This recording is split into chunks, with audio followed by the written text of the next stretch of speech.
Today we're going to go game by game, matchup by matchup, and identify the must-starts of every game. On top of that, we're going to talk about all the other players in the games as well that could affect fantasy football. But before we do all this, you need to drop your start-sit questions in the comment section below, and I'll answer those somewhere between 10 p.m., midnight, Eastern Standard Time before I go to bed. I'll just run through them all, and I'll help you guys out with your lineups, throwing you guys out some ideas. On top of that, you need to click that subscribe button right now, because we do this every week with the Must Start series. So every week, every Saturday, you can drop your question there. We're helping you with the waiver wire throughout the week, multiple days, and on top of that, we're doing deep dives on all the trending players, so you can see whether or not you need to pick that player up or drop them, sell them, trade them, whatever. Click that button. Stop missing out. Ric Flair's watching. Do not disappoint Ric Flair. And we're going to dig in here.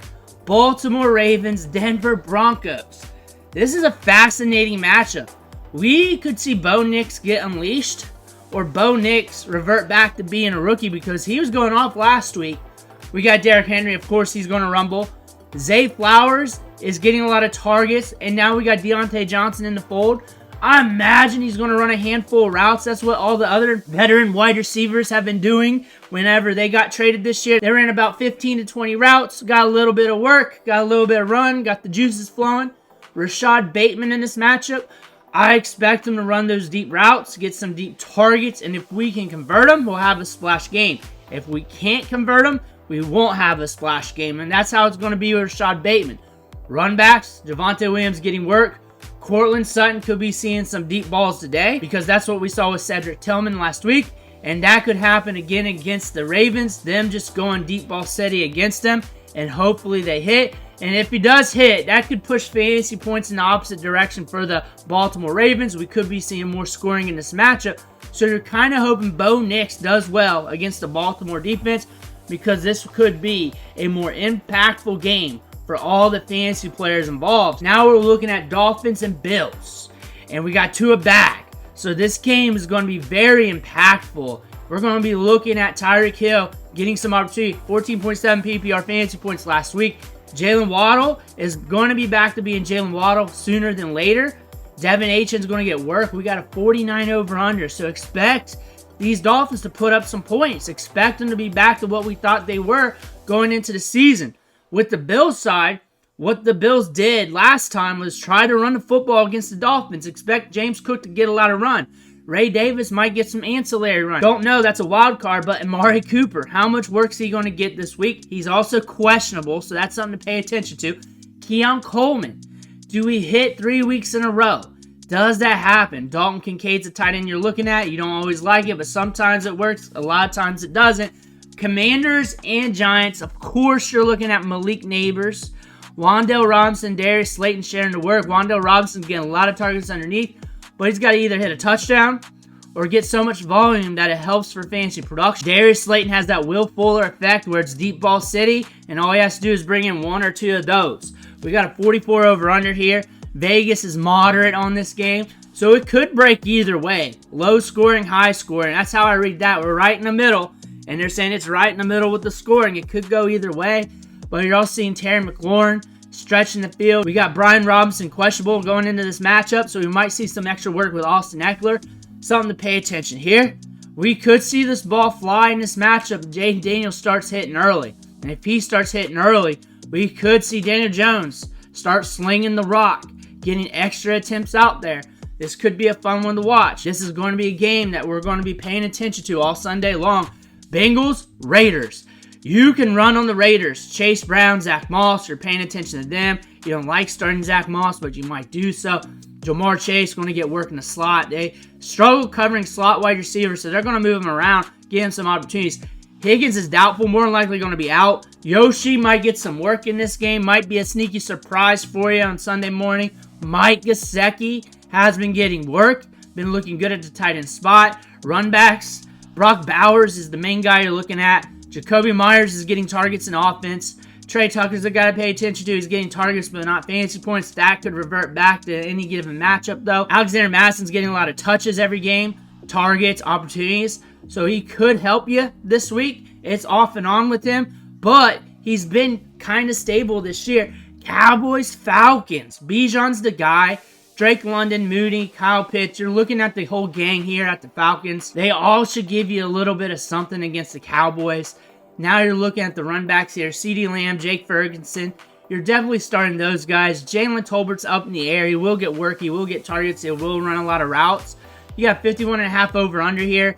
That indicates that you're starting everybody. You're pretty much starting everybody. The ancillary players like Ray McLeod, the odds are more in their favor to do something than compared to the lower scoring games. That's just common sense, but that's something to look at here. So we might see some jabroni players surprise us this week. Chargers versus Browns, 42.5 over under. Chargers like to be slow. The Browns could be slow, but it could be different with Jameis Winston back there because he likes to get vertical. Cedric, Tillman, Jerry, Jeudy, you're looking at both those guys.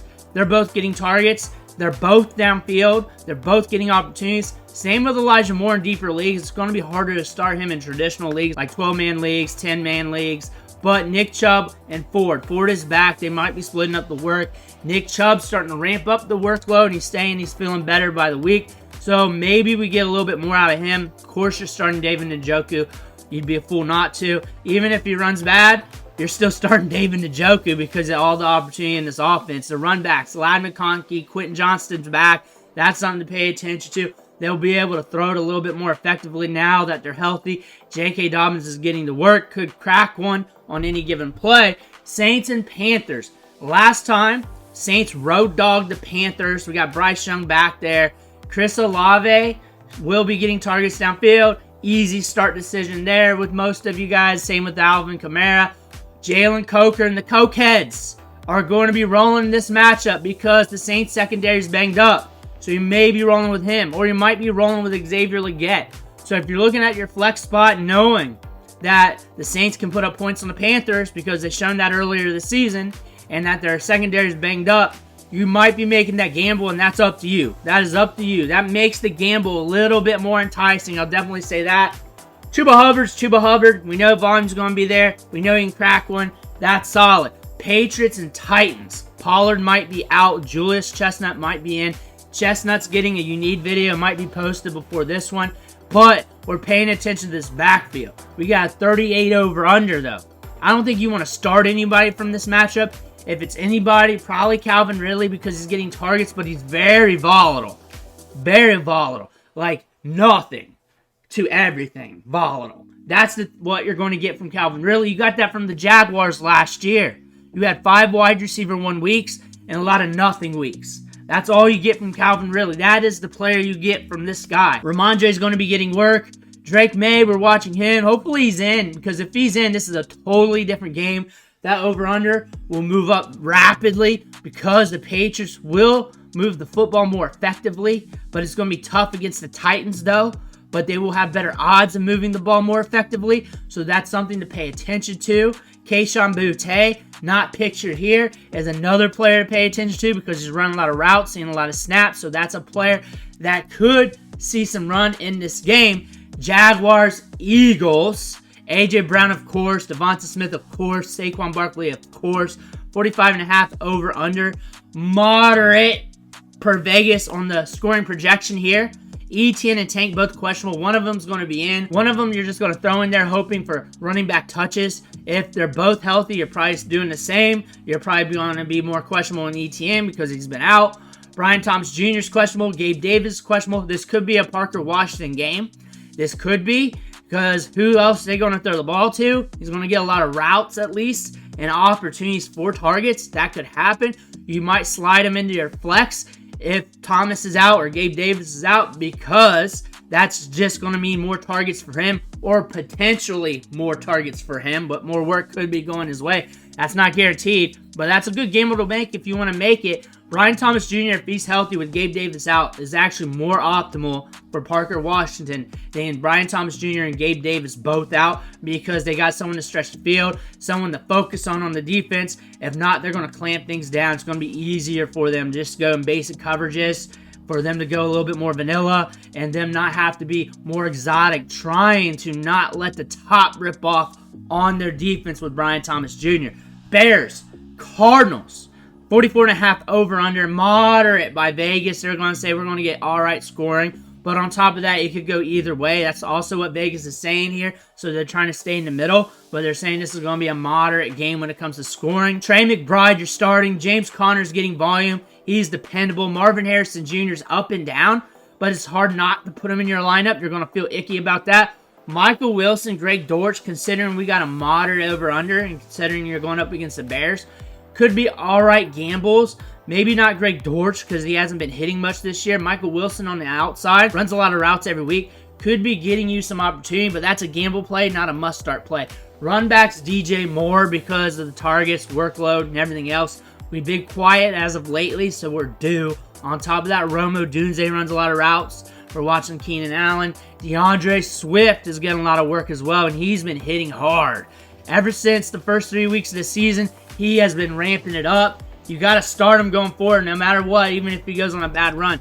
Lions and Packers, 48 over under. We're pushing 50 here. We just looked at a lot of games with moderate point totals from Vegas.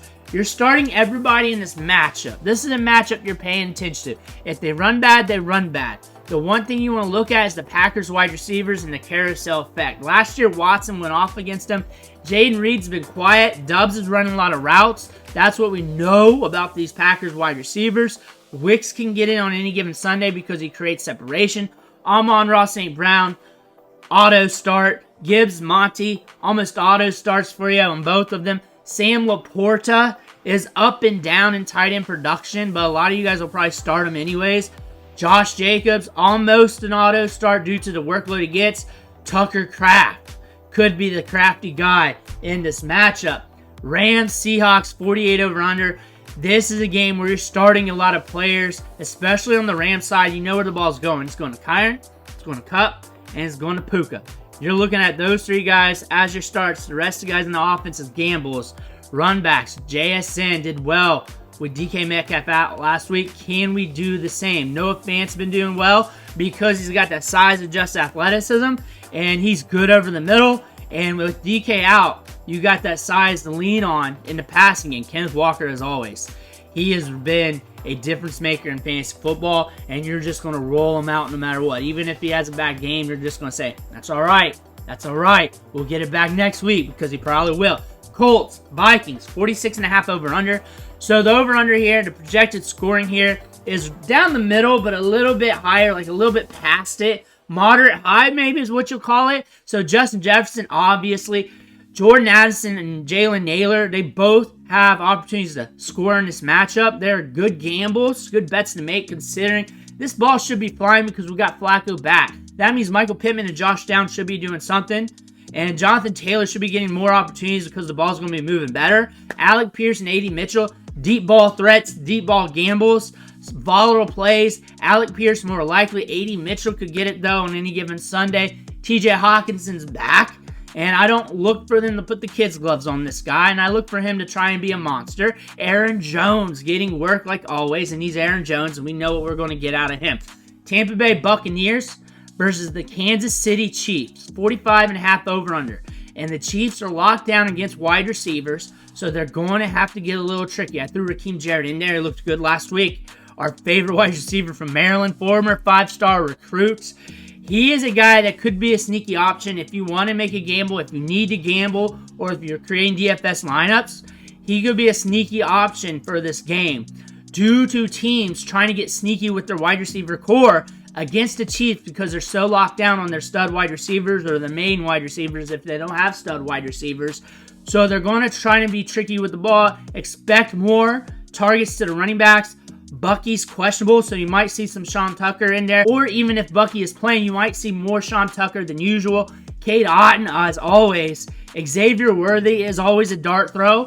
It's either all or nothing with him. If you ask start-sit questions, pretty much you're asking if you're going to gamble on him because it's all or nothing and it's hard to predict. DeAndre Hopkins, will we get more run in this matchup? And this game could fire for that to happen. That's what we're hoping. We're hoping that these wide receivers do something. We're hoping that the Tampa Bay Buccaneers can push the pace in this game so we can get more out of these Chiefs players. Travis Kelce, like always. Kareem Hunt, getting a lot of work. You're starting him. Watch for the other running backs just in case they want to use them a little bit more if this game catches on fire. Those are the must starts from week 9. Let me know what you think in the comments below. Make sure to hit that subscribe button on the way out. Thank you for watching. Catch you on the next video.